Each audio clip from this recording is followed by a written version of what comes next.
On the road to WrestleMania, one of the big questions is the state of the WWE Women's Championship match for the Monday Night Raw brand. Last week, we saw Dana Brooke finally stand up to Charlotte Flair after taking weeks and weeks of abuse.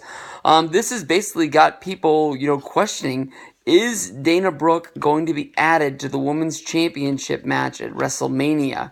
Also, hiding in the background would be Nia Jax, who has lost, a little bit after losing her match to Sasha Banks, even though Banks beat her after getting pummeled, with a roll-up and didn't get a whole lot of offense looking the Sasha Banks way that we've seen her in the past. I think that honestly, if you add both of these ladies into the championship match at WrestleMania, I think that's going to be a mistake. I really thought that when Dana Brooke made the turn, I really like Dana Brooke. I've said this 1,000 times. I'm a big-time fan of hers. But I don't think at this point her being added to WrestleMania is going to be a plus. I know that, people are going to be thinking that this year's three-way is going to measure up to last year's three-way with Becky Lynch, Sasha Banks, and Charlotte Flair.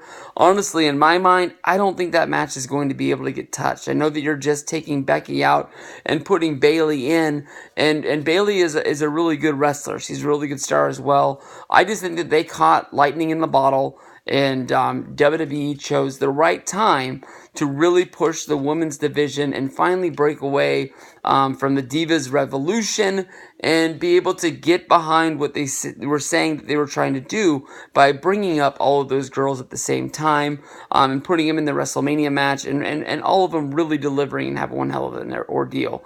In my mind, I think that if you add Dana and you add Nia Jax, you basically are just doing a copycat move of what's going on SmackDown. And I know that it's a goal to try and get all of the girls onto the card. And at one point, there's rumors about Kelly returning to the company, as well as other past, superstars from the women's division, coming back as well, a lot like they did at WrestleMania.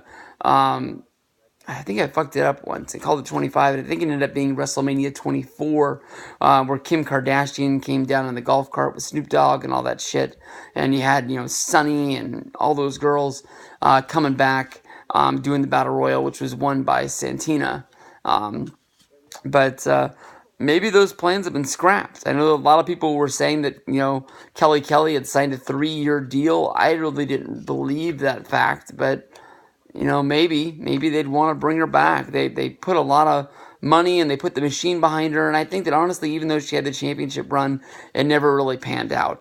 Honestly, I think if they are going to be adding anything to the match, or make it seem like they're going to be adding to the match, then they could have singles matches on Raw.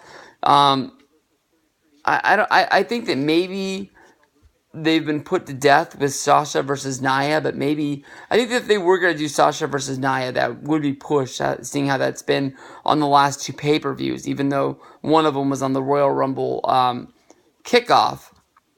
I think that would have been there. But maybe they'll do Bayley versus Nia, and then you could do Charlotte versus Dana. And then if Dana or Nia Jax won their match, they'd be able to be added to the WrestleMania deal. Then you could have Charlotte win her match, you could have Bayley win her match, and they look even better going into the ordeal. Definitely, in my mind, I think that Dana Brooke is a thumbs up to the women's roster, whether if that means she's getting moved to SmackDown or if she stays on Raw and in the upcoming year takes a bigger step forward and becomes a bigger superstar. Some people have said that she's one of the ones that really got moved up to the main roster before they were able to work all the kinks out, and she's just not that good so far, but I really haven't seen anything that I didn't like about her. I like Dana a lot. I wish her the best. I just don't think that her being added to this year's WrestleMania is going to help out that match at all.